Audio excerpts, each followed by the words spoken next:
integrate it, add wings to your career.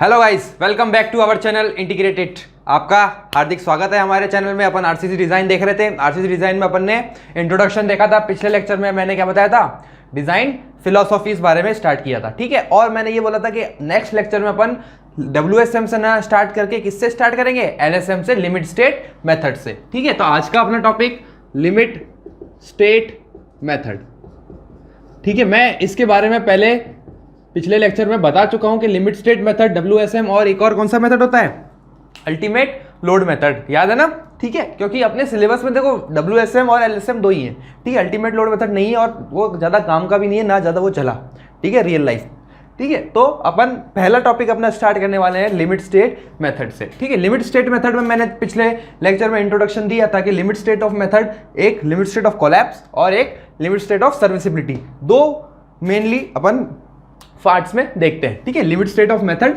Sorry limit state method अपन क्या क्या देखते हैं, दो पार्ट में देखते हैं। पहला लिमिट स्टेट ऑफ कोलैप्स में देखेंगे और अगला लिमिट स्टेट ऑफ सर्विसिबिलिटी पे देखते हैं। दो बार अपन डिजाइन करेंगे, मतलब डिजाइन तो एक ही बार होगा, दो चेक लगेंगे, ठीक है। लिमिट स्टेट ऑफ सर्विसिबिलिटी, इसमें अपन क्या करते हैं, स्ट्रक्चर की सेफ्टी चेक करते हैं। और इसमें क्या देखते हैं, स्ट्रक्चर सर्विस, उसकी सर्विस कैसे मिलती है अपने को, ठीक है। यानी ये वर्किंग लोड्स पे होता है। ये मैं पिछले लेक्चर में बता चुका हूं, बस इंट्रोडक्शन वापस अपन स्टार्ट कर रहे हैं, इसलिए मैं वापस बता रहा हूं। अपन वर्किंग लोड्स पे क्या चेक करते हैं, सर्विसिबिलिटी, ठीक है। चेक सर्विसिबिलिटी या सर्विस, एक ही बात है। और इसमें क्या क्या आता है, क्या क्या चेक करेंगे अपन, डिफ्लेक्शन और वाइब्रेशन, क्रैकिंग और कोरोजन भी ले लो, ठीक है। इन सब का अपन चेक लगाते हैं किस पर, वर्किंग लोड्स पर। और लिमिट स्टेट ऑफ कोलैप्स चार भाग में अपन ने, चार पार्ट्स में देखा था। पहला फ्लेक्चर में होगा, दूसरा कंप्रेशन या शियर, कोई सा भी ले लो, पहले कंप्रेशन ले लिया, नेक्स्ट शियर, और एक और कौन सा बचा, टॉर्शन, ठीक है। ये मैं पहले बता चुका हूं, बस अपन सबसे पहले फ्लेक्चर से स्टार्ट करने वाले हैं। चलो ठीक है, आ जाओ। अब लिमिट स्टेट ऑफ फ्लेक्चर पे चलता हूं मैं सबसे पहले, ठीक है। और उससे पहले थोड़ा सा और एक बार कंक्रीट और स्टील के बारे में मैं दे रहा हूं मैं इंट्रोडक्शन, क्योंकि लिमिट स्टेट मेथड है, मैंने पिछले लेक्चर में बताया था, बट वापस एक बार 2 मिनट में रिवाइज कर लो। मटेरियल स्ट्रेंथ, ठीक है। मटेरियल स्ट्रेंथ में सबसे पहले कंक्रीट ले लो। तो कंक्रीट को अपन किससे डिनोट करेंगे, कैरेक्टरिस्टिक स्ट्रेंथ से, FCK से, ठीक है। जो बच्चे नए हैं उनके लिए बोल रहा हूँ, क्योंकि मैं पहले बता चुका हूँ, कंक्रीट अपना कैरेक्टरिस्टिक स्ट्रेंथ से डिनोट, अपन इसको स्ट्रेंथ इससे मेजर करते हैं। आगे स्टील, तो स्टील को अपन किससे डिनोट करेंगे, यील्ड स्ट्रेंथ से, ठीक है, FY से, यील्ड स्ट्रेंथ।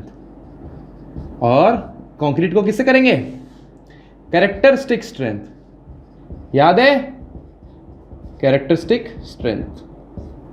चल ठीक है। और मैंने पिछले लेक्चर में जब इसमें इंट्रोडक्शन दिया था तो क्या बताया था कि पार्शियल सेफ्टी फैक्टर्स देखा था, ठीक है। पार्शियल सेफ्टी फैक्टर्स कंक्रीट के लिए कितना बताया था, बताओ सब जने, 1.5, और स्टील के लिए 1.15, ठीक है। इसको मैं डिनोट करूंगा गामा MC से, इसको डिनोट करूंगा गामा MS से, ठीक है।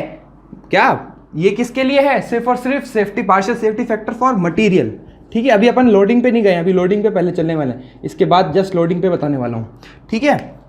क्योंकि मैंने बताया था कि लिमिट स्टेट मेथड हमारा पार्शियल सेफ्टी फैक्टर किसके लिए, किस पर अप्लाई करेगा, मटेरियल पे अलग अप्लाई करेंगे और लोड्स पर अलग अप्लाई करेंगे। भाई वर्किंग स्ट्रेस में तो क्या था, बस कि एक फैक्टर ऑफ सेफ्टी लगा दो स्ट्रेस पर ना।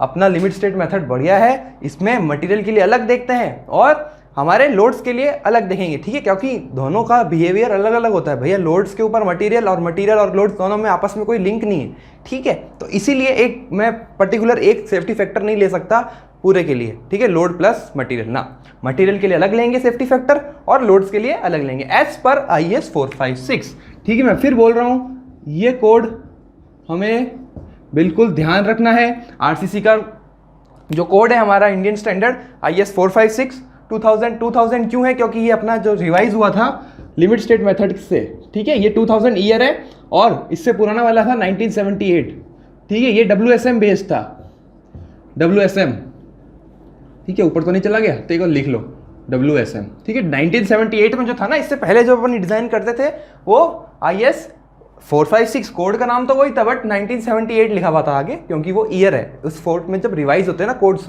हर कोडल प्रोविजंस रिवाइज होती है टाइम टू टाइम, ठीक है। चलो, तो अभी अपन ने ये देख लिया, चलो क्लियर।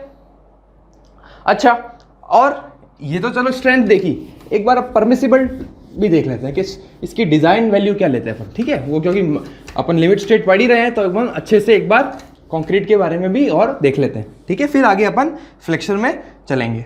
चलो, तो मैं लिख रहा हूँ डिज़ाइन स्ट्रेसेस, ठीक है, परमिसिबल स्ट्रेसेस या जिस वैल्यूज पे मैं डिज़ाइन करूँगा मेरा कंक्रीट और स्टील, डिज़ाइन स्ट्रेसेस, ठीक है। तो जो कोड बोलता है हमारा IS कोड बोलता है, IS कोड, ठीक है, रेफर्स, IS कोड क्या बोलता है कि जो मेरी कंक्रीट की स्ट्रेंथ है ना वो 0.67 FCK लूंगा बस, ठीक है, FCK नहीं लूंगा, कितनी लूंगा, 0.67 FCK। तो इसको एग्जैक्ट लाइन लिख लो कि कोर्स रेफर्स या सजेस्ट कर लो, ठीक है। IS कोड सजेस्ट क्या बोलता है कि strength of concrete, strength of concrete कितनी होती है, 0.67 FCK। अब मैंने FCK से भी कम करके कितनी ले ली, 0.67 FCK। अब मेरी जो डिजाइन वैल्यू है वो कितनी आ जाएगी, डिजाइन वैल्यू कितनी आएगी बेटा, इसमें फैक्टर ऑफ सेफ्टी नहीं, क्या पार्शियल फैक्टर सेफ्टी फैक्टर से डिवाइड करना पड़ेगा 1.5 से, यानी डिजाइन वैल्यू तो मेरे पास कितनी रही, 0.45 FCK। ये हमारे काम की चीज है, ठीक है, ये एग्जैक्ट 0.445 आती है, पर अपन इसको लेते हैं 0.45 FCK, ठीक है। किसके लिए, कंक्रीट के लिए। ध्यान रखना, जो अब हम यूज करेंगे ना आगे, अपन क्या बोलेंगे, देखो कंक्रीट की कैरेक्टरिस्टिक स्ट्रेंथ थी FCK और अपन यूज कितनी करेंगे, सिर्फ और सिर्फ 0.45 FCK यूज करेंगे। अपन ने इतनी सेफ्टी लगा दी है ऑलरेडी, ठीक है। और अब स्टील की बात करूं तो स्टील की यहां देख लो साइड में, ठीक है। सेकंड, अगर स्टील की बात करूं तो स्टील का बताओ partial safety factor gamma MS कितना था, 1.15 था ना। तो इसमें डायरेक्ट जो डिजाइन वैल्यू लेंगे अपन, डिजाइन के लिए वैल्यू लेंगे वो कितनी लेंगे, देखो FY आएगा, यहाँ FCK था ना, वही जगह मटेरियल स्ट्रेंथ कंक्रीट की FCK, स्टील की FY अपॉन 1.15, ठीक है। यहाँ पर स्टील का कितना होता है 1.15, 0.87 FY, ये आ जाएगा मेरे पास किसकी वैल्यू, स्टील के लिए, ठीक है। देखो फिर मैं वही बात बता रहा हूँ कि मैंने पिछले लेक्चर में भी बताया था कि कंक्रीट के लिए 1.5 और स्टील के लिए 1.5 ही क्यों लिया, ठीक है, क्योंकि इसकी मटेरियल की, भाई कंक्रीट है, कंक्रीट अपन साइट पे बनाते हैं, ठीक है, तो मटेरियल की यूनिफॉर्मिटी नहीं रहती है अपन, ठीक है, कुछ ना कुछ एग्जैक्ट स्ट्रेंथ नहीं आती है हमेशा अगर एक ही मटेरियल से बनाऊं। पर स्टील हमारा बनता है फैक्ट्री में तो प्रिसिशन अच्छी होती है, ठीक है, यूनिफॉर्मिटी अच्छी आती है, इसलिए स्टील की ऑलरेडी अपन कम ही लेते हैं। और ये कोड ने ही सजेस्ट किया हुआ है, मैं कोई अपने मन से नहीं बोल रहा हूँ, IS 456 में ये गिवन है, ओके। चलिए आगे। अच्छा, अगर मैं बोलूं, देखो अभी बात हो रही थी सिर्फ और सिर्फ मटेरियल की, सिर्फ और सिर्फ मटेरियल की बात हो रही है, ठीक है बेटा, अभी लोड की बात नहीं हुई है। अब मैं लोड पर आने वाला हूं, ठीक है, क्यों, क्योंकि देखो लिमिट स्टेट में code, sorry according to the code, हाँ ठीक है, लोड और मटेरियल दोनों पे अपन क्या लगाते हैं, पार्शियल सेफ्टी फैक्टर्स लगाते हैं, ठीक है। तो मैं अगर बात करूं, अभी अपन ने देखो क्या देखा, कैरेक्टरिस्टिक स्ट्रेंथ देखी थी किसकी, कंक्रीट की। अब कैरेक्टरिस्टिक लोड आ जाएगा, कैरेक्टरिस्टिक लोड। अब ये क्या है बेटा, नई चीज। देखो एक मैंने बोला था अल्टीमेट लोड, एक बोला है वर्किंग लोड, अब नया चीज और आ गई कैरेक्टरिस्टिक लोड। तो कैरेक्टरिस्टिक लोड नई चीज क्या आई, कैरेक्टरिस्टिक लोड का मतलब ये होता है कि डेट वैल्यू ऑफ लोड, मान लो 100 किलोन्यूटन, ठीक है, कैरेक्टरिस्टिक लोड है अगर 100 किलोन्यूटन मान लो, अभी जस्ट समझाने के लिए, ठीक है। तो डेट वैल्यू ऑफ लोड जिस पर जो उसकी लाइफ स्पान में उससे 95% प्रोबेबिलिटी रहेगी कि वो उससे कम ही आए लोड्स, ठीक है। मतलब किससे, 100 किलो न्यूटन से कम ही लोड आएगा हमारे स्ट्रक्चर पर 95%, ठीक है।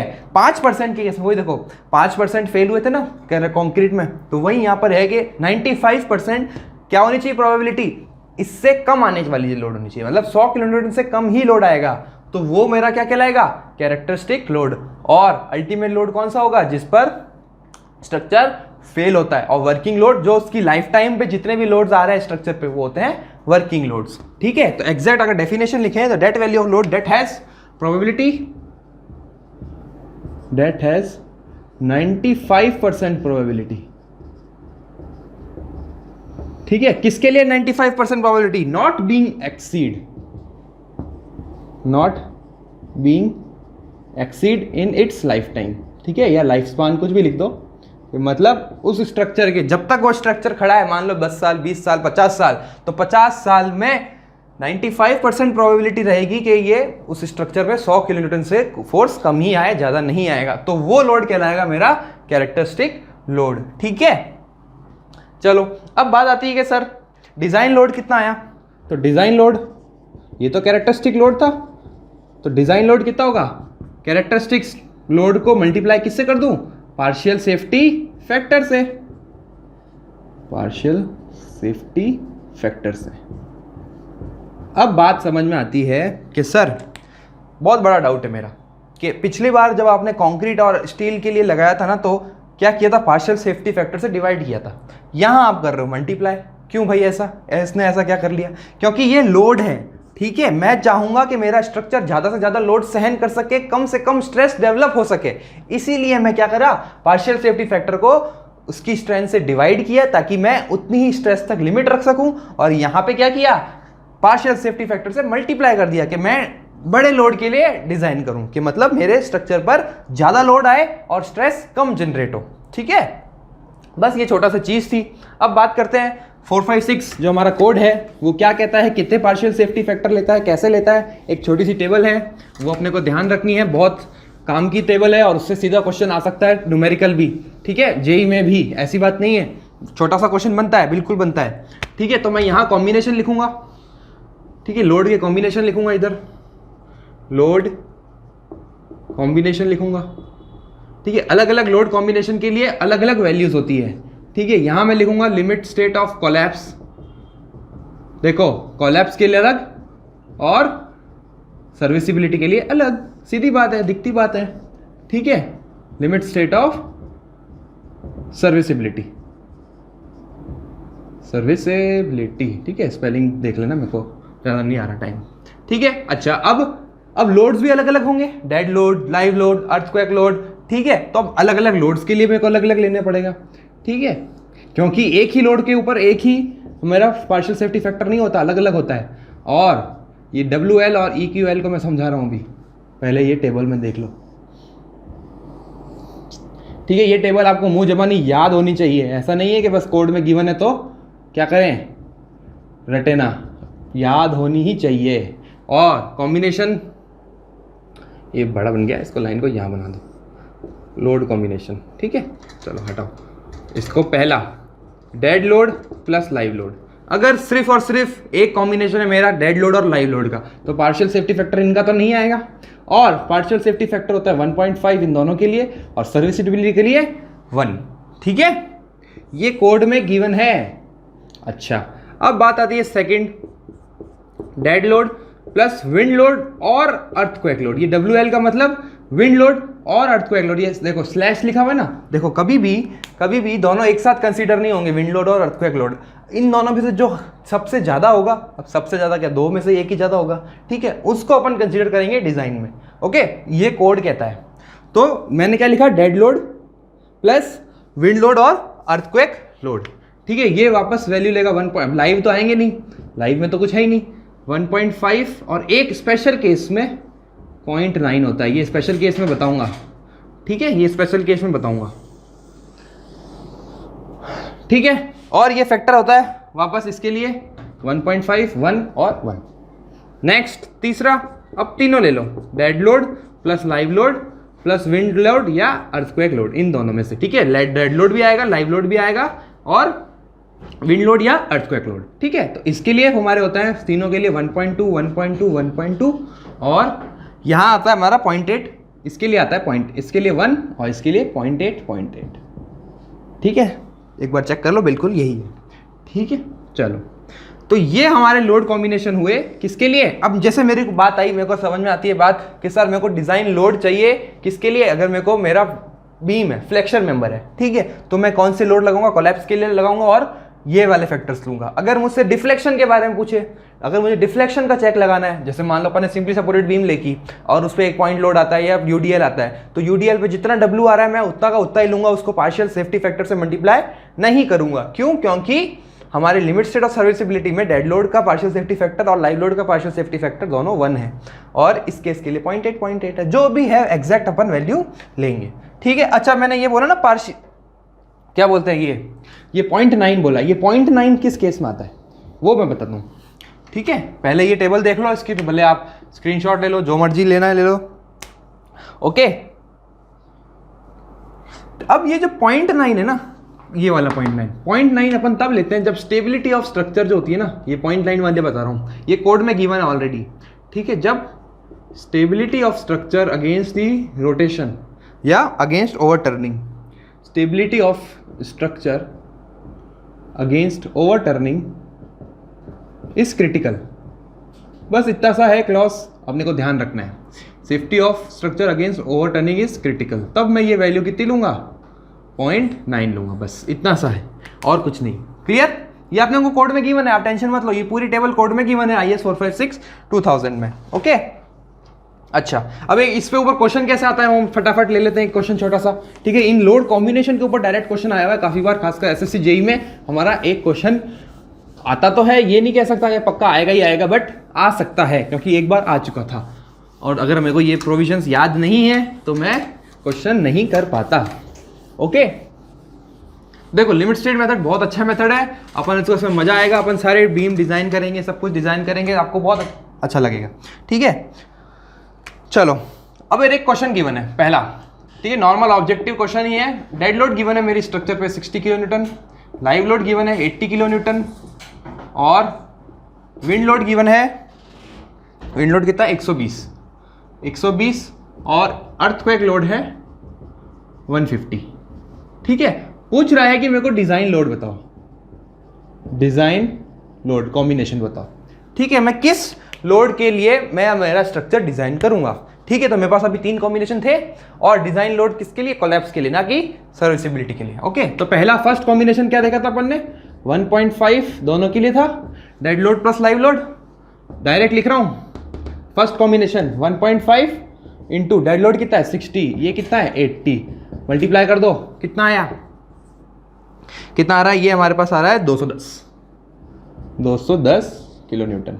ठीक है, नेक्स्ट देखो, नेक्स्ट था हमारे पास कौन सा, के 1.5 डेड लोड प्लस 1.5 कौन, अर्थक्वेक लोड या विंड लोड। तो इन दोनों में से कौन सा लूंगा बताओ, दो ज्यादा है, यानी ये भी हो गया 1.5 60 प्लस 150। ठीक है, कैलकुलेट कर लो, हमारा आंसर आ जाएगा कितना, 315। नेक्स्ट चलें थर्ड कॉम्बिनेशन पे। थर्ड कॉम्बिनेशन क्या बोलता है, 1.2 को तीनों से मल्टीप्लाई कर दो, कर दिया बेटा, और बोलो 1.2 60 कहाँ गया 80 और 150, इसको कैलकुलेट करोगे तो हमारे पास आता है 348 किलो न्यूटन। तो मेरे को देख के बताओ इन तीनों में से सबसे ज्यादा लोड कहाँ है, कौन से कॉम्बिनेशन के लिए मिल रहा है, तीसरे नंबर के लिए मिल रहा है 348। तो मैं बीम, मेरा जो स्ट्रक्चर है वो किस लोड के हिसाब से डिजाइन करूंगा, 348 किलो न्यूटन। क्लियर, ये हमारा आंसर है। ये दोनों ऑप्शन भी मिलेंगे आपको और एक डायरेक्ट थोड़ा सा ये भी मिल जाएगा, इन चारों में से जो भी मैक्सिमम है 150। ठीक है, तो हमारा अगर मेरे को ये याद नहीं होता, अगर ये सब मेरे को याद नहीं होते लोड कॉम्बिनेशन, तो मैं कैसे कर पाता।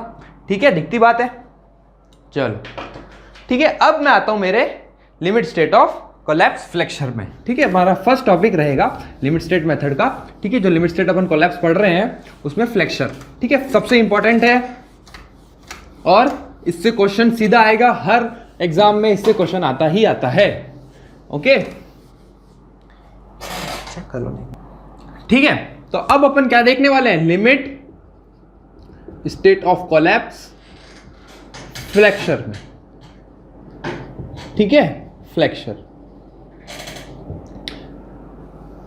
तो बताओ, सबसे पहले कोई भी थ्योरी होती है, कोई भी मेथड आता है, तो सबसे पहले क्या आएगा, अजम्पशन। ठीक है, अपन ने जितनी भी थ्योरीज पढ़ी है आज तक, सबसे पहले उसकी कुछ अजम्पशंस होगी, अजम्पशन के बाद अपन किसी ठोस रिजल्ट पे आ सकते हैं। ठीक है, सीधी बात है, कोई भी चीज बिना अजम्पशन के प्रूफ नहीं हो सकती। तो इसके अजम्पशंस होंगे और इसके अजम्पशन डायरेक्ट एग्जाम में आते हैं। ठीक है, ये एक एक अजम्पशन एक एक क्वेश्चन नहीं है। ठीक है, तो मोस्ट इंपॉर्टेंट है हमारा फ्लेक्चर के अजम्पशन। हमेशा हमेशा हर एग्जाम में कहीं ना कहीं तो आपको मिल ही जाएगा इनके अजम्पशंस के ऊपर क्वेश्चन। तो पहला अजम्पशन, ठीक है, ये मैं पहले भी बता चुका हूं वैसे तो, बट अब वापस पढ़ ही रहे हैं तो ढंग से देख लो। ठीक है, फर्स्ट अजम्पशन बोलता है कि जो प्लेन सेक्शन है ना, वही थ्योरी ऑफ बेंडिंग वाला, जो प्लेन सेक्शन है रिमेन्स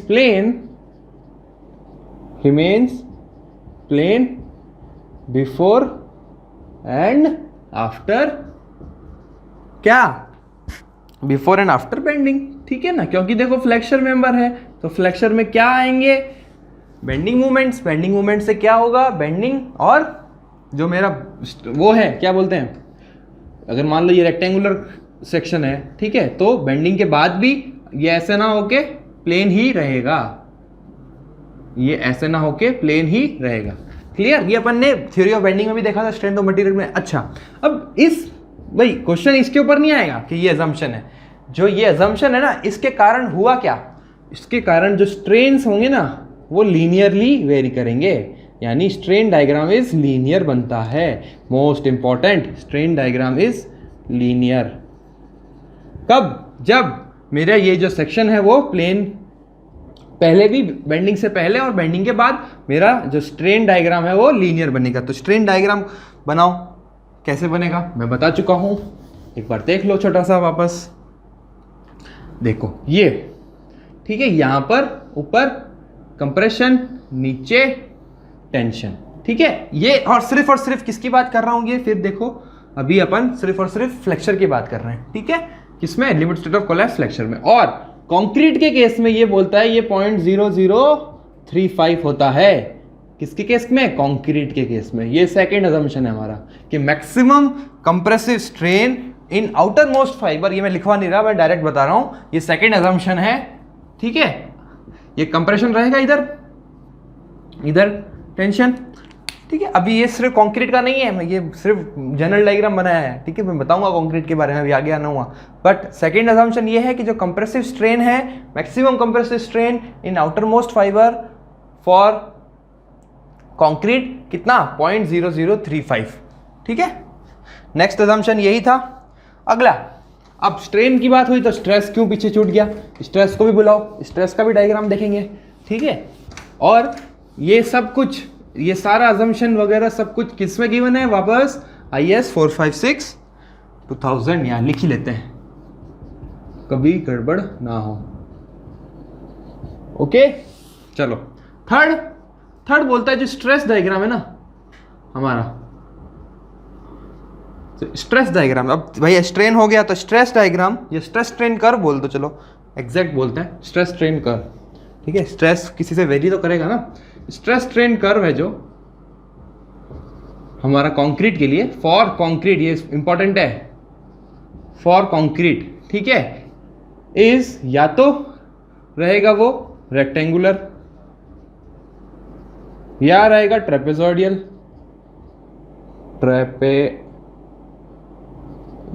स्पेलिंग में मजा आना। ठीक है, ट्रेपेजॉइडल या रहेगा पैराबोलिक। ये कहता है कोड, बट कोड फिर फॉलो भी करवाता है कि हमें इसी स्ट्रेस स्ट्रेन कर्व को फॉलो करना है। तो चलो भैया फॉलो करवाओ। ठीक है, यहां लेता हूं मैं स्ट्रेस और यहां लेता हूं मैं स्ट्रेन। ठीक है, तो ये 0 से पहले जाएगा पैराबोलिक किसी वैल्यू पर और फिर जाएगा कांस्टेंट ऐसे। ठीक है, किसके लिए, कंक्रीट के लिए। और ये वैल्यूज स्पेसिफिक है, ये कितनी होगी 0.002, ये होगी 0.0035। ये पहले है पैराबोलिक, उसके बाद है लीनियर या रेक्टेंगुलर बोल दो, ये अगर इसको रेक्टेंगुलर बोलना चाहो तो एक ही बात है। ठीक है, लीनियर। अच्छा, अब बात आती है सर ये पॉइंट्स, ये स्ट्रेस की वैल्यू कितनी होगी? तो मैं डायरेक्ट लिख रहा हूं कि जो हमारी डिजाइन वैल्यू है ना 0.45 FCK होगी ना डायरेक्ट। अगर 0.67 को डिवाइड कर दूं 1.5 से तो 0.45 आएगी। ठीक है, ये मैं बता चुका हूं पहले, इसी लेक्चर में बता रखा है। ठीक है, तो ये स्ट्रेस स्ट्रेन कर्व हमारा कंक्रीट के लिए है। और अच्छा, अब बोलोगे सर ये कंप्रेशन में है या टेंशन में है? ठीक है, तो तुम खुद बताओ, कंप्रेशन में है। ओके, तो कंप्लीटली कंप्रेशन में रहेगा। और पैराबोलिक ये लीनियर, ये 0.0035, ये 0.002। ठीक है, अब नेक्स्ट अजम्पशन आती है कि सर आपने सिर्फ कंप्रेशन का ही क्यों बताया, टेंसाइल में क्यों नहीं बताया? ठीक है, तो हमारा नेक्स्ट अजम्पशन यही है कि tensile strength of concrete is neglected. ठीक है, नेक्स्ट क्या कि अपन ये मान के चल रहे हैं कि टेंसाइल स्ट्रेंथ ऑफ कंक्रीट 0 है या है ही ना। नेक्स्ट, क्योंकि मोस्ट इंपॉर्टेंट है ये। ठीक है, ये अजम्पशन मोस्ट इंपॉर्टेंट है, डायरेक्ट क्वेश्चन आते हैं। Tensile strength of concrete is neglected. अब मेरे को समझ में आता है कि अच्छा कंक्रीट की स्ट्रेंथ, टेंसाइल स्ट्रेंथ नेग्लेक्टेड है। ठीक है, बात समझ में आती है। ओके, तो जो मेरा स्ट्रेस स्ट्रेन कर्व है, अगर न्यूट्रल एक्सिस के ऊपर कंप्रेशन था तो वो तो ऐसे रहा। ठीक है, यहां 0 है, देखो 0 से पहले पैराबोलिक फिर लीनियर। ये कितना था 0.002 ये वैल्यू, और ये कितनी है 0.0035। यहां लिख दो एग्जैक्ट। ठीक है, ये वाली नहीं, हाँ ठीक है। ओके, ये वाली स्ट्रेन है ना, यहां पर अपन स्ट्रेन इधर चल रहा है ना, तो 0.0035। ओके, तो अब बात समझ में आती है कि अच्छा कि यहां पर 0 से 0.002 पर तो यार अब ये स्ट्रेस है, अभी ये यहां पर स्ट्रेस कैलकुलेट होंगे। ठीक है, ये अभी स्ट्रेस नहीं है, ये अभी स्ट्रेन्स है। ठीक है, तो यहां पर तो कंप्रेशन न्यूट्रल एक्सिस है, ये वाली हमारी, ये वाली न्यूट्रल एक्सिस है, ऊपर तो कंप्रेशन था। ठीक है, मान लिया, बट अब नीचे जो टेंसाइल आएगा, टेंसाइल स्ट्रेसेस आएंगे ही नहीं कंक्रीट में, पर स्टील में तो आएगा, बिल्कुल आता है। ठीक है, अब देखने वाले अपन स्टील के बारे में भी। ओके, तो अगर मैं बीम बनाऊं, ठीक है, फर्स्ट मैं सिंगली रीइंफोर्स्ड बीम की बात करूंगा। ओके, सिंगली रीइंफोर्स्ड बीम, ठीक है, यानी कि जो हमारा रीइंफोर्समेंट है, फर्स्ट अगर मैं सिंगली रीइंफोर्समेंट की बात करूं, सिंगली रीइंफोर्स्ड बीम की बात करूं, देखो नाम से समझ में आ रहा है, क्या समझ में आ रहा है कि एक ही जोन में हमारा स्टील होगा। एक ही जोन मतलब टेंसाइल जोन। ठीक है, क्योंकि स्टील हमेशा क्या होगा, ये आप स्टील को, मैं अब इसका आप कहाँ से देख रहे हो, ये व्यू, ये आप सामने से देख रहे हो। ठीक है, अगर मैं यूं देखूंगा बीम को, ओके, तो ये है मेरी स्टील, यहाँ मैं स्टील रीइंफोर्समेंट डाला, और ये पूरा क्या है कंक्रीट। ये मैं क्या बोलता हूँ, विड्थ ऑफ सेक्शन। ठीक है, ये मैं पूरी डेप्थ को क्या बोलूंगा, depth of the section, capital D. ये इंपॉर्टेंट है, देखो मैं ये टर्म्स ले रहा हूं ना, डेप्थ ऑफ द सेक्शन। और जहां ये सेंटर टू सेंटर स्टील के रीइंफोर्समेंट्स अगर ऊपर टॉप फाइबर से ले तो ये स्मॉल डी होती है effective depth, effective depth of the section, हमारे सेक्शन की इफेक्टिव डेप्थ। ठीक है, इसको स्मॉल डी से डिनोट होता है ये। अच्छा, ठीक है, ये पूरा कंक्रीट है, ये हमारी न्यूट्रल एक्सिस ले लो, इधर न्यूट्रल एक्सिस ले लो, क्लियर। अच्छा, अब मैंने बोला सर पहले स्ट्रेन डायग्राम बना लेते हैं। तो ये स्ट्रेन आया ऐसे, कितना आएगा 0.0035। ये स्ट्रेन डायग्राम है, तो स्ट्रेन डायग्राम लीनियर होगा, है ना, बिल्कुल। और अब स्टील में यहाँ आएगा, ऊपर कंप्रेशन नीचे टेंशन। ठीक है, ये स्ट्रेन डायग्राम है, स्ट्रेन डायग्राम। ठीक है, स्ट्रेस डायग्राम कैसे बनेगा, तो स्ट्रेस डायग्राम अपन ने देखा था कंक्रीट में, पहले यहां से यूं जाता है पैराबोलिक और फिर कांस्टेंट, ऐसे ही देखा था। और ये वैल्यूज हमारी इसके करस्पॉन्डिंग कितनी आ जाएगी, 0.002 आ जाएगी, क्लियर। ये वाली कितनी लूंगा मैं, maximum stress in concrete 0.45 FCK। देखो ध्यान आया, अभी मैंने बताया था 0.45 FCK। ठीक है, अच्छा, अभी ये वाली वैल्यूज पे आऊंगा मैं, ये कितने होंगे। ठीक है, ये क्या होगा हमारा, न्यूट्रल एक्सिस की डेप्थ XU से देखते हैं अपन, XU। ठीक है, न्यूट्रल एक्सिस की डेप्थ टॉप फाइबर से। ये क्या है हमारी इफेक्टिव डेप्थ, स्मॉल डी। पूरी डी को क्या बोलूंगा, डेप्थ ऑफ द सेक्शन। चलो, अच्छा, अब ये सिर्फ स्टील तक रहेगा। ठीक है, स्टील, अब क्योंकि हमारा नीचे क्या है टेंशन है तो अब हमें सिर्फ और सिर्फ स्टील के तक यहाँ तक लेना, जहाँ हमारा रीइंफोर्समेंट है ना वहाँ पर ही स्ट्रेस आएगा, और कितना आएगा वो अभी मैं देखने वाला हूँ। ठीक है, तो ये दो चीज़ें निकालनी है। कंक्रीट के बारे में तो देख लिया, स्टील के बारे में अपन देखेंगे स्टील में स्ट्रेस कितना आना चाहिए और स्टील में स्ट्रेन कितना आना चाहिए। ठीक है ना, देखो मैं बिल्कुल स्टेप वाइज चला रहा हूँ कि अभी तक जितना किया उसके बाद अभी अच्छा अपन ने देखा ये कंप्रेशन जोन था ऊपर, ठीक है, ये कंप्रेशन था और नीचे इधर टेंशन होगा, इसके नीचे ये न्यूट्रल एक्सिस है हमारी। अब ये वैल्यू, अब बीच में देखो कुछ नहीं होगा, बीच में कोई स्ट्रेस नहीं होगा, क्यों? क्योंकि कंक्रीट की टेंसाइल स्ट्रेंथ अपन ने 0 मानी है, सिर्फ किसकी आएगी? स्टील की आएगी, और स्टील की किसके करस्पॉन्डिंग आएगी? जहाँ हमारा रीइंफोर्समेंट है, बस। और स्टील में क्या आएंगे? स्ट्रेन्स भी आएंगे। ठीक है, ये स्ट्रेस डायग्राम है हमारा, इसको भी कंप्लीट नहीं किया है मैंने, इसको अभी कंप्लीट करूंगा मेरे नेक्स्ट असम्पशन से। मेरा नेक्स्ट असम्पशन आने वाला है इसके बाद। क्लियर? तो अभी तक इतना समझ लो, ये अपन ने एक सिंगली रीइंफोर्स, अब मैं सिंगली रीइंफोर्स बीम बताना भूल गया। सिंगली रीइंफोर्स बीम मतलब क्या? देखो एक ही जोन में, अभी मैंने कंप्रेशन जोन में स्टील नहीं प्रोवाइड किया है, सिर्फ और सिर्फ टेंशन जोन में ही स्टील को प्रोवाइड किया है। ठीक है, इसलिए मैंने नाम दिया सिंगली रीइंफोर्स्ड बीम। ओके, चलो अब मैं बात करता हूँ नेक्स्ट असम्पशन की हमारी। ये इतना समझ में आ गया आपको? ठीक है, अब मेरे को ये इनकी वैल्यूज चाहिए, किसकी? रीइंफोर्समेंट में स्ट्रेन और स्ट्रेस चाहिए। ठीक है, आ जाओ। देखो एक एक चीज, एनालिसिस बहुत इंपॉर्टेंट है, सबसे ज़्यादा इंपॉर्टेंट एनालिसिस पार्ट होता है। कोई भी स्ट्रक्चर में मेरे को जब तक एनालिसिस नहीं होगा ना, तब तक मैं डिज़ाइन कैसे करूँगा? मेरे को इंपॉर्टेंट पार्ट एनालिसिस है, डिज़ाइन से भी ज़्यादा इंपॉर्टेंट एनालिसिस। अगर मैंने एनालिसिस गड़बड़ करी, अगर मैंने स्ट्रेस स्ट्रेन सही नहीं निकाले, तो मेरी डिज़ाइन गलत ही आएगी, सीधी बात है, दिखती बात है। ओके, तो सिंगली रीइंफोर्स्ड बीम की बात चल रही है वैसे। ठीक है, नेक्स्ट अजम्पशन ले रहा हूँ मैं, हमारा 5th अजम्पशन इंपॉर्टेंट है, बहुत इंपॉर्टेंट है, डायरेक्ट क्वेश्चन आता है इसके ऊपर। ठीक है, जो मैक्सिमम स्ट्रेन इन स्टील या इन रीइंफोर्समेंट बात करूं, ठीक है, टेंशन रीइंफोर्समेंट एट फेलियर। ठीक है, अगर एट फेलियर बात करता हूं, shall not be less than, मतलब मिनिमम इतना तो होना ही चाहिए, shall not be less than, ये इस डी लिख रहा हूं मैं। ठीक है, क्या होना चाहिए? ग्रेटर देन इक्वल टू होना चाहिए किसके? हमारा Fy अपॉन 1.15 ES प्लस 0.002 के। ये मोस्ट इंपॉर्टेंट और सीधा क्वेश्चन में एग्जाम में आता है 0.7 Fy अपॉन ES। ES क्या है? Modulus of elasticity of steel. Fy क्या है? Yield strength of steel plus 0.002, ये स्ट्रेन की वैल्यू है। ठीक है, जो हमारा स्ट्रेन आया था ना, स्ट्रेन डायग्राम में देखा था ना अपन ने, तो स्टील में जो स्ट्रेन्स आ रहे हैं वो मिनिमम कितने होने चाहिए? इतने तो होने ही चाहिए। ठीक है, ये मेरे को बोलता है मेरा 5वां असम्पशन। ठीक है, एग्जाम में ये यहाँ गड़बड़ होती है। ठीक है, ग्रेटर देन इक्वल टू, वो बोल देता है इक्वल टू या लेस देन। ठीक है, कम से कम इस वैल्यू से ज़्यादा ही होना चाहिए हमारा किस पर? Maximum strain in steel at the failure. Okay, बात समझ में आती है? अभी इसको यूज करके अपन limiting depth of neutral axis निकालेंगे। ओके, देखो ये बात समझ में आई, ये हमारा अभी 5वां असम्पशन खत्म। ठीक है, अब मैं एनालिसिस पे आ रहा हूं। ठीक है, अब मैं एनालिसिस पे आ रहा हूं। जो भी अपन ने बनाया था ना, वापस बनाएंगे उसको एज इट इज। अब मैं एनालिसिस पार्ट पे आ रहा हूं।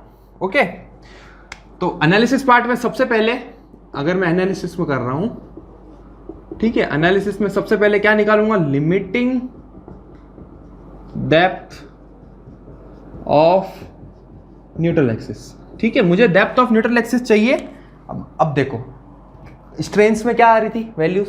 Fy भी आ रहा था, ES भी आ रहा था। ES तो चलो हर स्टील के लिए सेम है, Fy तो अलग अलग है।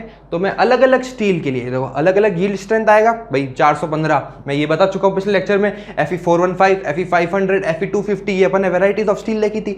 तो इन वेराइटीज में अलग अलग स्ट्रेन्स आएंगे, बिल्कुल आएंगे ना। ठीक है, तो उनके लिए न्यूट्रल एक्सिस की डेप्थ भी तो ऊपर नीचे हो जाएगी। ठीक है, तो मिनिमम कितनी डेप्थ रखनी पड़ेगी मेरे को?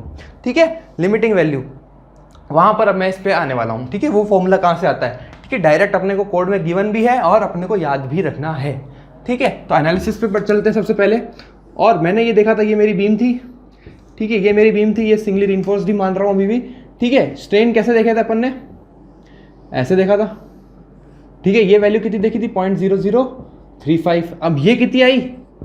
कम से कम 0.7 Fy अपॉन ES प्लस 0.002 से तो ज़्यादा ही होगी। अब स्ट्रेस डायग्राम देखो, ये इसके करस्पॉन्डिंग है। ठीक है, सिर्फ और सिर्फ स्टील के।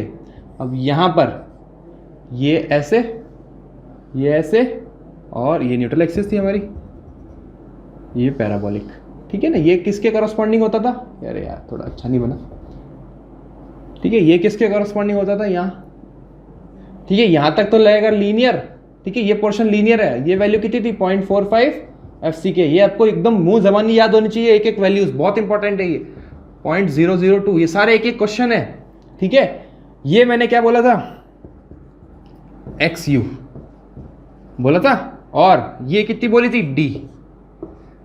अब मैं सिर्फ स्मॉल d पे चलूंगा क्योंकि मेरे काम की चीज यही है। यहां स्ट्रेस कितना आएगा स्टील में, 0.7 FY, ये तो सबको पता है, ठीक है। क्यों, अपन देख चुके हैं FY अपॉन 1.15, 0.7 हाँ 0.87 FY, ओके। ये स्ट्रेस डायग्राम था हमारा, ठीक है, ये स्ट्रेस डायग्राम था हमारा, और ये क्या था, स्ट्रेन डायग्राम था। ये क्या है हमारा, स्ट्रेन डायग्राम है, ओके। चलो अब मुझे बात आती है कि सर ये XU, अब ये XU मुझे चाहिए, ठीक है। हर अलग अलग के लिए आएगा भाई XU, मेरी जो लिमिटिंग डेप्थ है हमारी न्यूट्रल एक्सिस की, हर अलग अलग स्ट्रेन है। देखो FY इसके लिए अलग आएगी, ठीक है, अलग वैल्यू पे अलग आएगा, तो ये कितना होगी, ठीक है। वो हमें प्रॉपर्टी यूज करनी पड़ेगी सिमिलर ट्रायंगल की। चलो यूज करते हैं, ठीक है।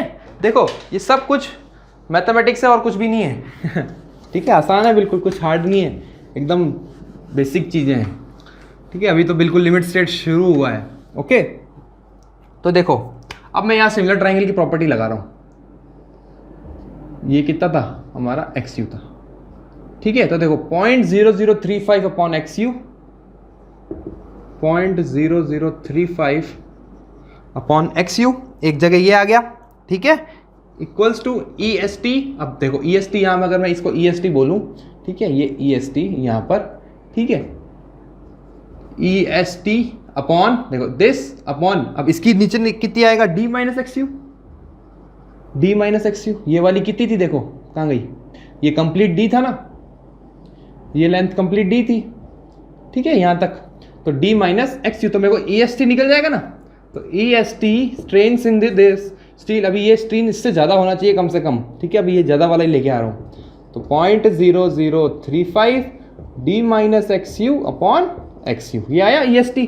अब इसको इससे ग्रेटर देन कर दो बस, यानी 0.0035 D minus XU upon XU greater than equal to 0.7 FY ES plus 0.002। ये चीज मोस्ट इंपॉर्टेंट है बेटा, यहाँ क्वेश्चन फ्रेम होता है, ठीक है। अगर मैं डिजाइनर हूं ना, तो मैं क्या बोलूंगा कि ये 0.0035 की जगह 0.4 ले लो, 0.004 ले लो, तो कैसे चेंजेस होगी। अब बच्चे क्या करते हैं, इसके बाद जो रिजल्ट आता है ना, हर स्टील के लिए, अभी इसके आगे अभी डिराइव नहीं हुआ, ये फॉर्मूला भी कैलकुलेट करना बाकी है, XU निकालना बाकी है, उससे पहले ही बता रहा हूँ। तो क्या करते हैं, ये डायरेक्ट XUs की वैल्यू रट लेते हैं कि अच्छा इसके लिए इतनी होती है, इसके लिए इतनी होती है, इसके लिए। अब ये गेट में आया था एक बार सवाल, इतना बेसिक सवाल है, देखो गेट ने बोला था कि ये 0.0035 की जगह अगर मैं मैक्सिमम वैल्यू ऑफ कंक्रीट में कितना ले लूँ, 0.004 ले लूँ या 0.003 ले लूँ, कुछ भी ले लूँ, तो मेरा ये पूरा फॉर्मूला बदल गया। सीधी बात है, दिखती बात है, ये फॉर्मूला बदल गया ना, तो इसके रिजल्ट सब चेंज हो गए। तो मैं अगर ये चीज़ मेरे को नहीं पता थी कि स्ट्रेन अगर स्टील में इतना होता है, मैक्सिमम वैल्यू इतनी होती है, अगर मैक्सिमम बोल दे, पार्शियल सेफ्टी फैक्टर चेंज करा दे, बोलेगा कि मैं ऐसा हाइपोथेटिकल मटेरियल बनाऊं जिसमें पार्शियल सेफ्टी फैक्टर 1.2 ले सकता हूँ, ठीक है। क्योंकि बेटा ये पूरा बिल्कुल मैथमेटिक्स पे चलता है सब कुछ, ठीक है। ये अपन पूरी डिज़ाइन अप्रोच सब कुछ कैलकुलेटेड होता है, कुछ भी हवा में, कुछ भी ज्योतिष विद्या नहीं है यहाँ, अपन डिजाइनर है, अपन स्ट्रक्चर को डिजाइन कर रहे हैं, ओके। तो सब कुछ कोड के अकॉर्डिंग चलता है, एक एक चीज कोड के अकॉर्डिंग चलेगी, ठीक है। और ये सब पहले रिजल्ट्स, मतलब पहले जब कोड भी कैसे नहीं बनता है, कोड भी पुराने प्रोविजन से अपडेटेड ही होता है, ओके। तो ये चीज बहुत इंपॉर्टेंट है, ये आप ध्यान रखो कि EST अपन ने निकाला, स्ट्रेन इन स्टील निकाला और मिनिमम इतना होना चाहिए, फिर कैलकुलेट किया। अब इसके बाद जो फॉर्मूला बनेगा वो लिख रहा हूं मैं डायरेक्ट, XU/D का, ठीक है। Limiting depth of neutral axis अभी आएगी, ठीक है। Limiting depth of neutral axis का फॉर्मूला बनेगा, देखो XU/D। अब इसको कैलकुलेट करेंगे ना, यहां से पेन से लिखते हैं, XU/D less than equal to, ठीक है, लेस देन, अब maximum x you by D की वैल्यू, अब डायरेक्ट एक्स यू लिखो, डी से मल्टीप्लाई कर लो, एक ही बात है, या रेशियो लिख लो, एक ही बात है, ठीक है। इस फॉर्म में याद रखना 0.0035 divided by 0.7 FY upon ES plus 0.0035 plus 0.002, ये बनता है, ठीक है। इसको और सिंप्लीफाई में कर लो तो ये बनता है 0.0035 divided by 0.87 FY upon ES plus 0.0055। ये बेटा मोस्ट इंपॉर्टेंट क्वेश्चन बन गया हमारा x you by D limiting का, कि मैक्सिमम वैल्यू, ठीक है। अब ये देखो लेस देन इक्वल टू है तो मैक्सिमम इतना ही ले सकता है, ये मिनिमम नहीं है, ये मैक्सिमम है। कौन? एक्स यू बाई डी की वैल्यू, लिमिटिंग है ये आगे, ठीक है। लिमिटिंग का वर्ड जहां भी आ जाए तो मतलब मैक्सिमम वैल्यू, ठीक है। तो 0.0035 अपॉन 0.87 FY, ये कहाँ चला गया बीच में से, अपॉन दिस, ठीक है। तो देखो अगर मैं बोलूं मेरा स्टील है माइल्ड स्टील, तो इसमें पुट कर दो 250। ES कितना है सबको पता है, ES कितना होता है 2 × 10⁵ न्यूटन पर mm²। तो क्या मेरा x you by D limiting निकल जाएगा? बिल्कुल निकल जाएगा। अगर मैं 415 डालूं, 500 डालूं, 600 डालूं, सब में डालूं, 550 डालूं, कुछ भी डालूं, मेरा सबके लिए वैल्यू अलग अलग आ गई। तो अब मैं सीधा कोडल प्रोविजन लिख रहा हूं कि एज पर IS 456 हमें जो एक्स यू बाई डी मिलता है अलग अलग ग्रेड के लिए स्टील का, वो कितना कितना होता है। ओके, तो मैं यहाँ पे लिखता हूँ FY, यहाँ पे लिख रहा हूँ FY, और यहाँ लिखता हूँ एक्स यू लिमिटिंग, ठीक है। ये क्वेश्चन डायरेक्ट आ सकता है अपने जेई में खासकर। तो अगर FY 250 है पहला, दूसरा FY 415 है, तीसरा 500 है, ठीक है। और भी निकाल लेना, ये 3 मोस्ट इंपॉर्टेंट है।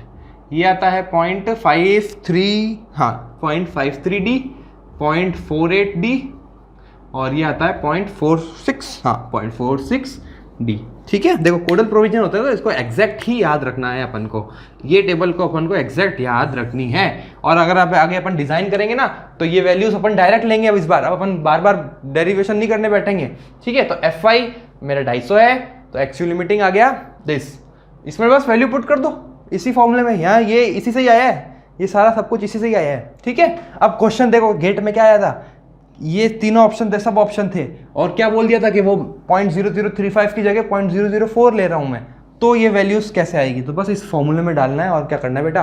अभी इससे पहले अपन ने देखा था ना जो वो स्ट्रेन इन दिस, बस डायरेक्ट वैल्यू पुट करनी है और कुछ भी नहीं करना था। इतना आसान क्वेश्चन था 2 मार्क्स में, ठीक है। तो ऐसे ही पूछते हैं, गेट भी तो ऐसे ही पूछता है, और क्या। ओके चलो 1 मिनट पानी पी लो, 2 मिनट।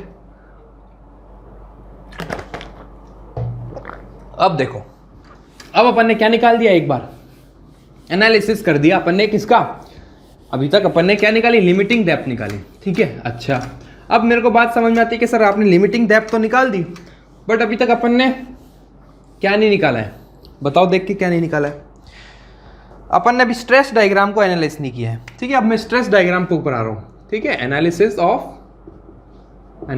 ऑफ, देखो ये सारा पार्ट अभी एनालिसिस का चलेगा। अभी सारा स्टार्टिंग के जो 2-3 लेक्चर्स होंगे पूरे के पूरे एनालिसिस करेंगे अपन, बीम को पूरा एनालिसिस करेंगे, उसका मैक्सिमम मोमेंट ऑफ रेजिस्टेंस निकालेंगे वगैरह। आगे जैसे जैसे अपना प्रोसीजर चलेगा आगे, अभी अपना एनालिसिस का पार्ट चल रहा है, डिजाइन का बाद में आएगा, ठीक है। तो एनालिसिस ऑफ स्ट्रेस डायग्राम, सिर्फ और सिर्फ स्ट्रेस डायग्राम को देखेंगे, ठीक है। अच्छा है, ये बहुत अच्छा इंटरेस्टिंग टॉपिक है। देखो कितना मजा आ रहा है, मेरे को पढ़ाने में इतना मजा आ रहा है, तो आपको पढ़ने में कितना मजा आ रहा होगा। ओके, तो अब स्ट्रेस डायग्राम, ठीक है। स्ट्रेस डायग्राम मैंने बताया था, देखो याद करो, अभी देखो जस्ट थोड़ी देर पहले बताया था, और मैं बिल्कुल अच्छे से बता रहा हूँ डिटेल में, ठीक है। मैंने क्या बोला था कि पहले ऐसे लीनियर रहता है, फिर पैराबोलिक रहता है, ठीक है। ये कॉन्क्रीट के लिए, ये न्यूट्रल एक्सिस होगी हमारी, ठीक है। अब मैं बार बार वो नहीं बना रहा, पूरा बीम नहीं बना रहा, ठीक है। ये पार्ट क्या है, ये है, ठीक है। ये कंप्लीट कितनी थी, XU थी। अब मुझे ये थोड़ी पता है, ये लेंथ कहाँ पता है अभी तक मेरे को, ये लेंथ भी कहाँ पता है कि ये तो चलो मेरे को पता था कि ये किसके करस्पॉन्डिंग है, स्ट्रेन के करस्पॉन्डिंग पता था, ये मेरे को वैल्यू पता थी 0.45 FC के थी, इतनी भी पता था, ठीक है। क्योंकि ये अभी स्ट्रेस डायग्राम पे चल रहे हैं, और यहाँ स्ट्रेस आता था 0.87 FY आता था, ठीक है। ये पूरी कंप्लीट कितना था, D था, ठीक है। इसको D को यहाँ लिख दो अच्छे से। ये अब मैं इफेक्टिव डेप्थ ही ले रहा हूँ, ठीक है। अब मुझे डेप्थ ऑफ सेक्शन से कोई मतलब नहीं है, क्लियर। तो चलो अब मैं ये वैल्यूज़ निकालने वाला हूँ, मुझे अब ये वैल्यूज़ चाहिए, ठीक है। तो ये वैल्यूज़ कैसे निकालूंगा, वही स्ट्रेन डायग्राम से, ठीक है। एक और स्ट्रेन डायग्राम भी बना दो साथ में, क्या फ़र्क पड़ता है, ये लो बेटा, ठीक है। तो स्ट्रेन डायग्राम, ये कितनी थी वैल्यू 0.002, ये वैल्यू कितनी थी 0.0035 थी, ठीक है, नहीं थी, क्लियर। और यहां मैंने ले लेता हूं ये XU वापस, ओके। अब मुझे यहां ये चीज चाहिए कि कब तक ये लीनियर रहेगा, कितनी वैल्यूज पे रहेगा, क्योंकि अब मेरे को XU के टर्म्स में चाहिए ना यहाँ पर, ओके। तो मैं क्या करूंगा, वापस सिमिलर ट्रायंगल लगाऊंगा, और तो क्या, एकदम आसान। देखो this upon this 0.0035 upon FC के, इसको नाम दे दो, चलो ABCD दे दो, ठीक है, और इसको दे दो O, ओके। तो देखो 0.0035 अपॉन, अरे FC के कहां से आ गया, दिस अपॉन दिस, ये बड़ा ट्राइंगल और ये छोटा ट्राइंगल 0.002, ठीक है। देखो बड़े ट्राइंगल की ऊपर ये पूरी कितनी आएगी, ये लेंथ XU, छोटे ट्राइंगल की ये OB, तो मेरे को ये OB निकल जाएगी ना। तो OB कितनी आ गई, देखो OB आ जाएगी, हाँ ये ऊपर चला जाएगा और ये बन जाएगा 4/7 XU, कैलकुलेट कर लेना, बिल्कुल आसान है, ठीक है। तो 4/7, अब ये लेंथ मेरे को मिल गई, ठीक है। ये लेंथ कितनी मिल गई मेरे को, 4/7 को अगर मैं कैलकुलेट करता हूं तो कितना आता है 0.57, ठीक है, 0.57 XU। तो ये बची हुई कितनी हो गई अपने आप 0.43 XU हो गई ना, क्लियर। तो AB कितनी आ गई 3/7 XU या 0.43 XU आ गई, क्लियर। ये बात समझ में आ गई मेरे को, अच्छा ये भी निकल गया, कहां तक। अब क्वेश्चन ये भी आ सकता है कि ये जो लीनियर है ना वो कहां तक रहेगा, किस पोर्शन तक लीनियर रहेगा, 0.43 XU तक लीनियर रहेगा। उसके बाद अगर यहां से देखूं तो 0.57 तक पैराबोलिक, और ऊपर से देखूं तो लीनियर इस वाले में, ये वाला पैराबोलिक है ना, ये कर्व पैराबोलिक है और ये कर्व क्या है, लीनियर है, ठीक है। अच्छा ये बात हो गई, बात समझ में आता है इतना। अब मेरे को बताओ, कोई भी स्ट्रक्चर है या कुछ भी है, हम किस लिए डिजाइन करते हैं, ताकि वो उसमें जो नेट इफेक्टिव फोर्सेस हैं वो जीरो हो सके। तो बताओ, इसमें यहां तो लग रहा है कंप्रेशन, यहां लग रहा है टेंशन, देखो टेंसाइल स्ट्रेस, कंप्रेसिव स्ट्रेस। तो क्या कंप्रेसिव स्ट्रेस से कंप्रेसिव फोर्स आएगा, बिल्कुल आएगा। कंप्रेसिव और टेंसाइल स्ट्रेस से तो क्या आएगा, टेंसाइल फोर्स आएगा। तो यहां जो कंप्रेशन है और यहां जो टेंशन डेवलप हो रहा है, अगर वो दोनों बराबर हैं तो मेरी बीम इक्विलिब्रियम में रहेगी कि नहीं रहेगी, स्टेबल रहेगी कि नहीं रहेगी, रहेगी ना। तो मुझे क्या करना पड़ेगा बेटा, C और T को बराबर करना पड़ेगा। C का क्या बोल रहा हूं, कंप्रेशन, कंप्रेसिव फोर्स। अब मैं फोर्स पर आ रहा हूं, देखो अभी तक फोर्स की बात ही नहीं हुई, अभी तक सिर्फ स्ट्रेसेस और स्ट्रेन्स की बात हो रही थी। अब मैं जब बराबर करूंगा ना, स्ट्रेसेस बराबर नहीं करता हूं मैं, फोर्सेस बराबर करूंगा। इक्विलिब्रियम के लिए हमेशा फोर्सेस बराबर होते हैं, ना कि स्ट्रेसेस बराबर होते हैं, ठीक है। तो नेट फोर्सेस मेरे को बराबर करने हैं, तो फोर्सेस कैसे निकलेगा, स्ट्रेस इनटू एरिया, दिखती बात है। तो इसका एरिया निकालना पड़ेगा मेरे को कंप्लीट, इस पूरे एरिया का। और यहाँ ये तो मेरे को पता है 0.87 FY into area of steel करना है, बस सिंपल AST से मल्टीप्लाई करना है। बट मेरे को अभी कंक्रीट का एरिया थोड़ी पता है, इसका पता है क्या, इस डायग्राम का मेरे को एरिया चाहिए अभी, तो इस डायग्राम का भी एरिया अपन निकालेंगे, ठीक है। फिर अपन को क्या पता चलेगा, अच्छा कंप्रेशन और टेंशन बराबर हो गए तो हमारी जो सेक्शन है वो बैलेंस सेक्शन आ गया, ठीक है, नाम आया बैलेंस। अभी अपन नेक्स्ट लेक्चर में इसको आगे और कंटिन्यू करेंगे, बट अभी इतना देखो के, ठीक है। अभी मैं ये बताऊंगा, अभी खत्म नहीं हुआ लेक्चर, बाकी है, ठीक है। तो 0.45 FC के अपने को ये, अब ये स्ट्रेसेस है, ठीक है, ये कंप्रेसिव स्ट्रेसेस है, ये क्या है, टेंसाइल स्ट्रेसेस है। देखो बहुत इंपॉर्टेंट है, बेसिक है। अगर आपको सिंगली रिइंफोर्स बीम समझ में आ गई तो डबली बहुत आसान है। फिर अगर यही समझ में नहीं आएगा तो अपन डबल रिइंफोर्समेंट में चल ही नहीं सकते, डबल सिंगली रिइंफोर्स तक ही अपने यहाँ तक रह जाएगा, आगे अपन समझ ही नहीं पाएंगे, ठीक है। मोस्ट इंपॉर्टेंट है दोनों, सिंगली भी और डबली भी, ठीक है। अपने सिलेबस में दोनों गिवन है, खास बिल्कुल डिफाइन कर रखा है, यहाँ तक कि टी बीम भी डिफाइन कर रखा है, ओके। तो हम सब देखने वाले हैं।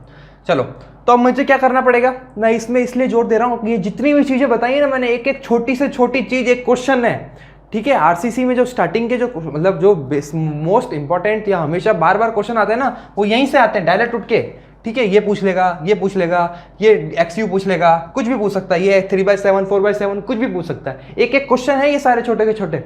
चलो, अब मुझे क्या करना है, मेरे को बात समझ में आती है कि अच्छा मैंने ये तो देख लिया, अब मुझे क्या करना है, बस कंप्रेसिव फोर्स और टेंसाइल फोर्स को बराबर करना है, ठीक है, या दोनों को इवेल्युएट करना है। अभी बराबर नहीं कर रहे, ठीक है, इवेल्युएट ही कर लेते हैं अभी फटाफट।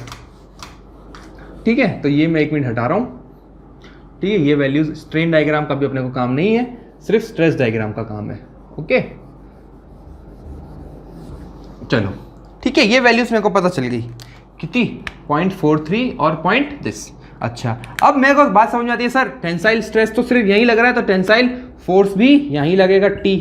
ठीक है, सिर्फ इतना का सिर्फ इसी डायरेक्शन में लगेगा और यहीं लगेगा, बट कंप्रेसिव फोर्स नेट कहाँ लगेगा मेरे को ये भी पता नहीं चल रहा है। ठीक है, नेट कंप्रेसिव फोर्स कहाँ लगेगा पता चलेगा क्या?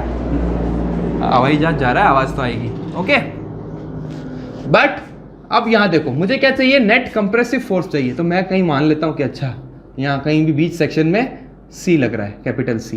ठीक है, अब ये C किसके बराबर होगा? मैं 2 पार्ट्स में बांट लूँ, फर्स्ट एरिया सेकंड एरिया बांट सकता हूँ।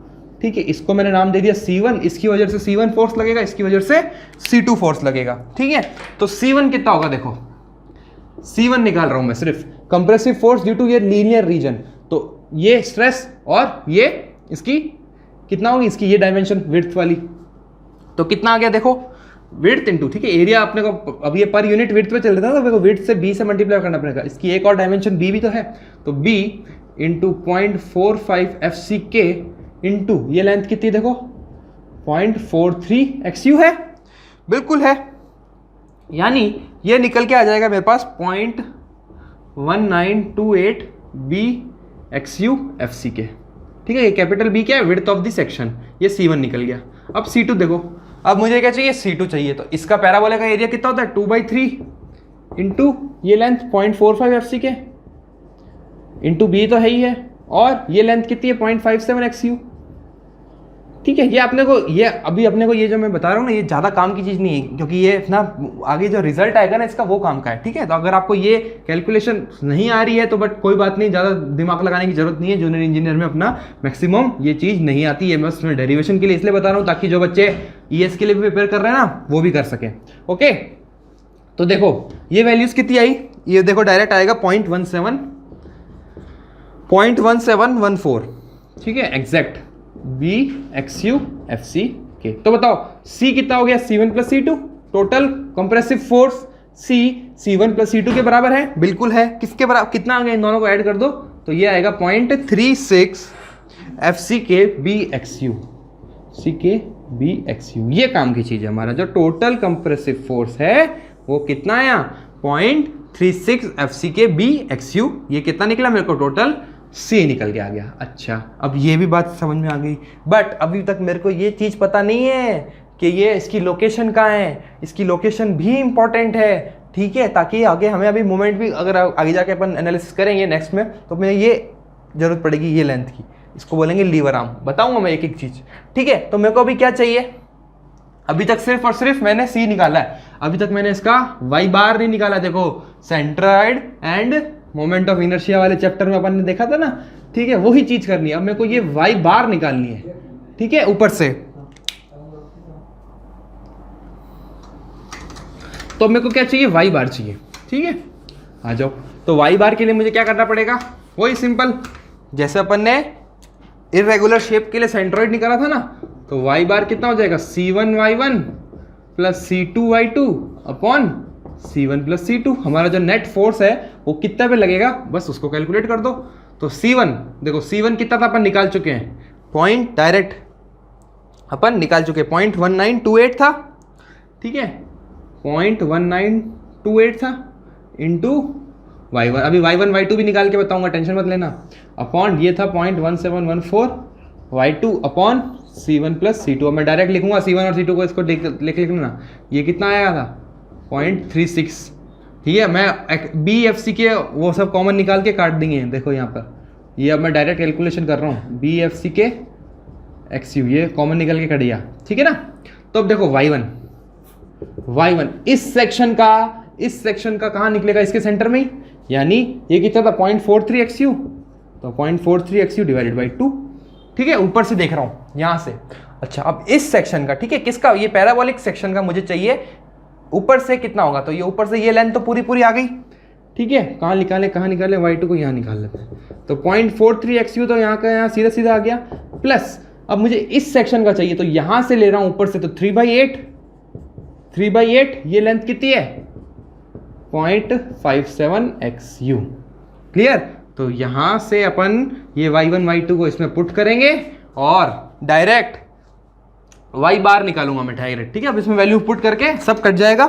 मैं डायरेक्ट रिजल्ट लिख रहा हूँ हमारा इसका, जो मेरा y बार आएगा। ठीक है, y बार आता है हमारा, y बार आता है 0.416XU। ठीक है, ये एग्जैक्ट है और जो कोड बोलता है वो बोलता है 0.42XU। ठीक है, ये देखो ये 0.42XU है और ये 0.43XU है, कंफ्यूज मत हो जाना। ठीक है, जहां ये लीनियर सेक्शन है ना उसकी लेंथ 0.43XU है और 0.42XU किसका है? ये ऊपर से लेंथ, ये y बार। ठीक है, जहां से ये कंप्रेसिव फोर्स लग रहा है नेट। ठीक है, तो अगर मैं पूरा स्ट्रेस ब्लॉक डायग्राम बनाऊं, ठीक है, अच्छा है ये, मैं एक लास्ट पूरा बता रहा हूँ एग्जैक्ट। ठीक है, इसी को ही वापस बता रहा हूँ। ठीक है, क्या क्या चीजें थी, क्या क्या कैसे कैसे आई थी लास्ट एकदम। ठीक है, ताकि आपको एकदम क्लियर हो जाए। ठीक है, तो ये देखो, ये अपन ने देखा, ये वैल्यू देखी, ये स्ट्रेट, ये पैराबोलिक। ठीक है, और यहाँ पर एक मैंने क्या देखा था, सिर्फ और सिर्फ ये वैल्यू देखी थी। ठीक है, ये स्ट्रेस है तो 0.87 FY देखा था, ये थी T के बराबर। ठीक है, 0.87 FY AHT। अब मैं ये फोर्सेस ले रहा हूँ। ठीक है, और ब्लू पेन से ले लेते हैं। ठीक है, यहां ऐसे लग रहा था C। ठीक है, ये लग रहा था C यहां पर, और इधर लीनियर यहां खत्म हो रहा है। बट यार इतने मुश्किल से मार्कर भी खुलता है। ठीक है, तो ये लेंथ कितनी थी बताओ देख के, 0.57XU थी। ये पूरी कितनी थी? 0.43XU थी। बट ये वाली कितनी निकल के आई? 0.42XU। आई ना बात समझ में? ये C और T। तो बताओ ये लीवर आर्म यहां से मिलता है अपन को, ये लेंथ अपन मूवमेंट इसके अबाउट लेंगे तो ये लेंथ मेरे को कितनी निकलेगी? D minus 0.42XU। इसको आगे अपन बहुत यूज करने वाले हैं। ठीक है, ध्यान रखना ये D माइनस 0.42XU। ओके, तो ये लेक्चर अपन यहाँ पे कंप्लीट करते हैं। एनालिसिस का पार्ट अभी बाकी है। ठीक है, अभी तक अपन ने सिर्फ और सिर्फ कंप्रेसिव और क्या निकाला है? टेंशन। क्लियर? अच्छा, ओके, मिलते हैं फिर नेक्स्ट क्लास में। ठीक है, तब तक आप अच्छे से पढ़ो, रिवाइज करो, और please like, share and subscribe to Integrated. Thank you so much. Thank you for watching the video. Please like, share and subscribe the channel Integrated.